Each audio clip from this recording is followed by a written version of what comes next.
Rome had seen monsters. Rome had seen madmen. Rome had seen emperors who killed their mothers, burned their cities, and declared themselves gods. Rome thought it had seen everything. It hadn't, because Rome had never seen anything quite like these two. One wanted to be Hercules, the other wanted to be a goddess. Both got exactly what they asked for. One ruled for 12 years, one ruled for 4. Between them, they managed to convince an entire civilization that the world had gone completely insane. They were right. Welcome to the Tribunal. Dead, guilty, remembered. I was Hercules reborn. Rome was lucky to have me. Rome was lucky to have witnessed me. There is a difference. There isn't.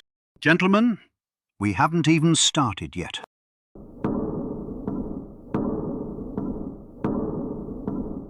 Lucius Aurelius Commodus, born 161 AD, son of Marcus Aurelius, possibly the greatest emperor Rome ever produced, which makes what follows considerably more depressing.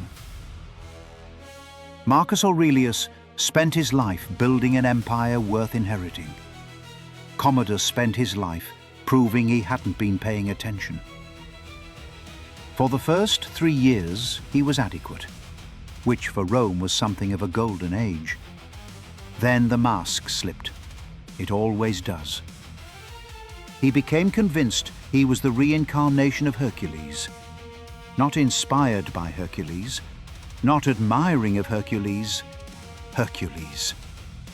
He renamed himself Hercules Romanus. He renamed Rome Colonia Commodiana. He renamed the months, all 12 of them, after himself. The months needed improving. I improved them. He then did something no emperor before him had considered appropriate. He fought in the arena. Not symbolically, not ceremonially. He put on the lion skin, picked up the club, and fought. Gladiators, animals, men with disabilities who were dressed as monsters so he could hunt them. He won every fight, mysteriously. I won because I am Hercules. He won because his opponents were strongly encouraged not to kill the emperor. The distinction appeared lost on him. In 12 years, he fought in the arena over 700 times. 700. Meanwhile, the empire was being run by whoever was standing closest to the throne that week. Prefects, mistresses, chamberlains, anyone really except the emperor, who was busy being Hercules. The Senate grew nervous. His own household grew nervous. His mistress Marcia poisoned his food. A reasonable first attempt. Unfortunately, Commodus vomited. The poison didn't work fast enough. So they sent in Narcissus, his personal wrestler, who strangled him in his bath. Hercules, it turned out, was mortal after all. Killed by his own girlfriend. Finished off by his own gym instructor. I was betrayed by lesser men who could not comprehend greatness. Your mistress poisoned your dinner. Your wrestler finished the job. I'm not sure that qualifies as a conspiracy so much as a very bad evening.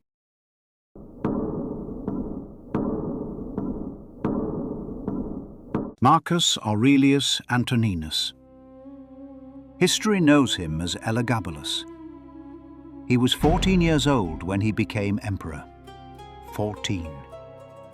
At 14, most boys in Rome were learning rhetoric and military discipline. Elagabalus was already high priest of a Syrian sun god. wearing silk robes, dancing barefoot on rose petals, and planning the theological reorganization of the entire Roman religious system. He was either the most radical emperor Rome ever had, or the least suitable, possibly both.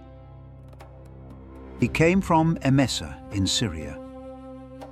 He brought with him a sacred black stone, the physical manifestation of his god, El-Gabal. He installed it in Rome, above Jupiter, Rome's chief god, moved aside for a rock from Syria. El-Gabal is the supreme deity of the universe. Jupiter was simply holding the position until the true god arrived. I was doing Rome a theological favor. Rome was not grateful. He married a Vestal Virgin, the most sacred of Rome's sacred women, whose entire identity rested on her vow of chastity.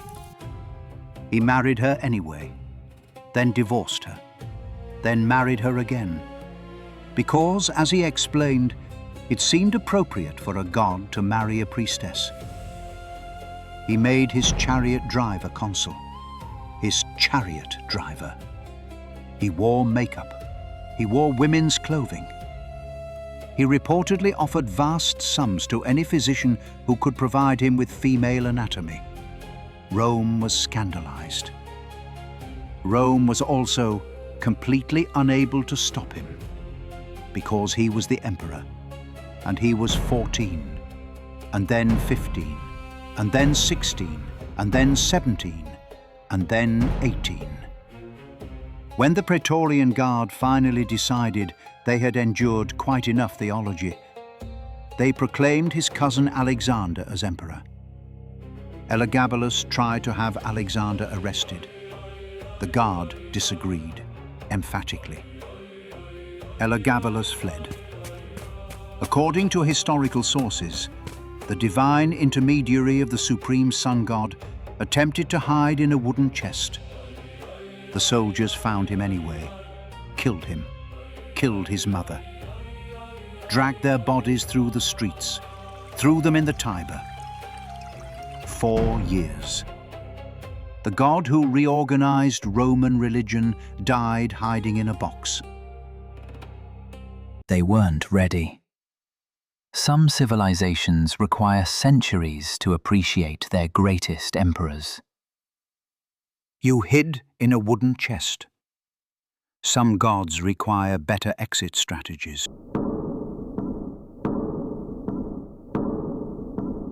Round 1. Power. Not how much they had, how spectacularly they wasted it. Both men inherited the most powerful position on earth.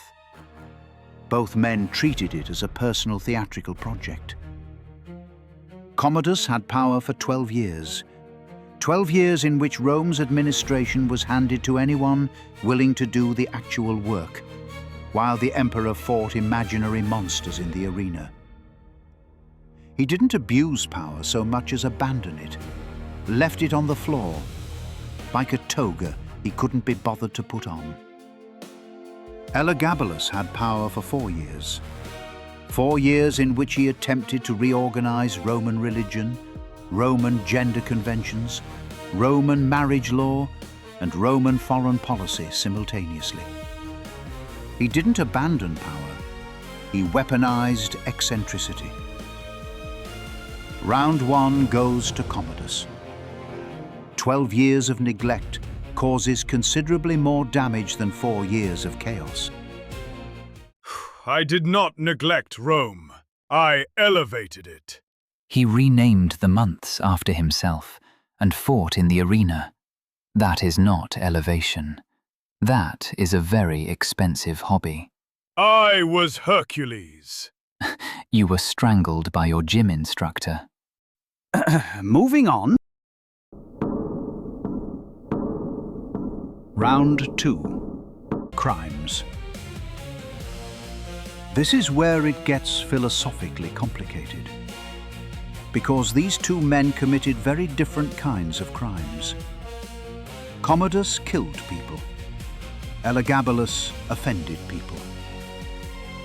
History has always found the second harder to forgive. It shouldn't be, but here we are. Commodus killed senators, perceived enemies, men whose faces he didn't like. He killed a man for being too tall. Too tall. He had people fed to wild animals for his entertainment. He forced men missing their feet to fight each other dressed as mythological creatures. He executed his own sister, his own physician, his own chamberlain, his own prefect. His body count was substantial. His reasons were thin. Rome required order. I maintained order. You killed a man for being tall. He was provocatively tall. Now, Elagabalus. Elagabalus killed very few people by imperial standards. His crimes were different. He abolished the hierarchy of Roman gods. He replaced Jupiter with a Syrian rock. He insulted the Vestals. He made a mockery of the consulship. He systematically dismantled every Roman tradition he encountered, not out of cruelty, but out of complete and genuine indifference to Roman values, which to Rome was arguably worse. I didn't dismantle Roman values, I improved them. Rome was spiritually underdeveloped. I was providing guidance. You made your chariot driver a consul. He was very good with horses. Administrative experience is overrated. You wore dresses to Senate meetings. And yet, the Senate still met. Your meetings were cancelled because you were busy pretending to be a Greek demigod. I was not pretending. Round 2, a split. Commodus for volume, Elagabalus for audacity. A split is unacceptable. I agree. I should have won. I should have won. You're agreeing with each other. That may be the most disturbing thing that's happened in this tribunal. Round 3. Legacy. What you left behind when history finally stopped paying attention to you. Commodus left behind the end of an era. Marcus Aurelius had built the last great age of Rome. 5 consecutive emperors, competent, serious, dedicated. Commodus ended that. Not with fire, not with conquest, with sheer spectacular mediocrity dressed as divinity. After Commodus, Rome never fully recovered its confidence in the imperial system. The Severan dynasty followed, then the crisis of the 3rd century, 50 years of chaos, 26 emperors, all of them fighting for the throne Commodus had made worthless. Elagabalus left behind something different. He left behind a question Rome spent centuries trying not to ask. About identity, about religion, about who gets to decide what is sacred. His reign lasted 4 years. The arguments it started have lasted 2,000. Round 3, Elagabalus. For making Rome uncomfortable in ways it still hasn't fully processed. Uncomfortable. I terrified them. Terror fades, discomfort endures. That is the most ridiculous thing I have ever heard. You renamed December after yourself. I don't think you're in a position to evaluate ridiculousness. December is an excellent month. It deserved a better name. The score is 1, split 1. Which means this tribunal reaches no conclusion. 1 round to Commodus, 1 round to Elagabalus, 1 round undecided. For the first time, the tribunal cannot choose. So you will have to. A draw. How perfectly Roman, unable to decide anything. Rome decided everything with a sword. The problem was the emperor holding it. You're referring to yourself. I am aware. 2 men, 1 draw. And somehow still arguing about December. The tribunal has seen everything now.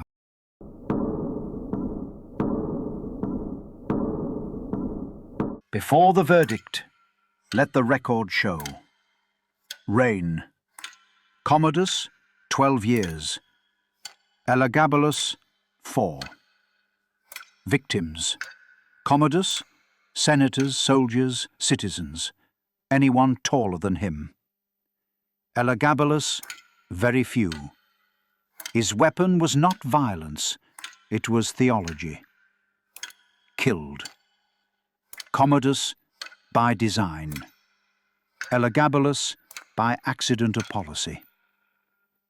Worst act: Commodus, forced disabled men to fight in the arena dressed as monsters. El-Gabalus replaced Jupiter with a Syrian rock and made Rome watch. Declared: Commodus, Hercules Romanus. El-Gabalus, divine intermediary of the supreme sun god. Died. Commodus, strangled in his bath. 192 AD. El-Gabalus, stabbed by the Praetorian Guard, thrown in the Tiber.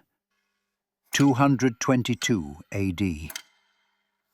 Legacy: Commodus ended the golden age of Rome. El-Gabalus started questions Rome couldn't answer. The numbers are in. The crimes are recorded.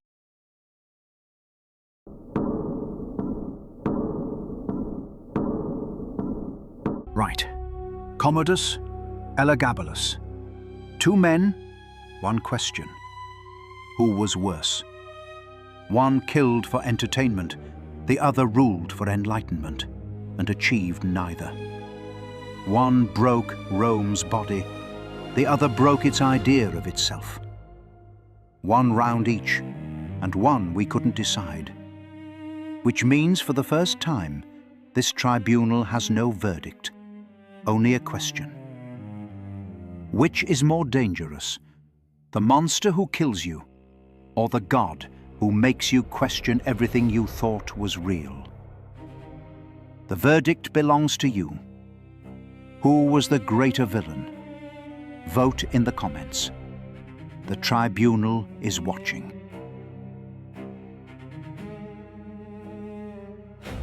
The tribunal rests. Next time, 2 brothers, 1 empire. One of them didn't make it to dinner. Caracalla versus Geta. You're welcome. You're welcome. See you then. The tribunal is watching.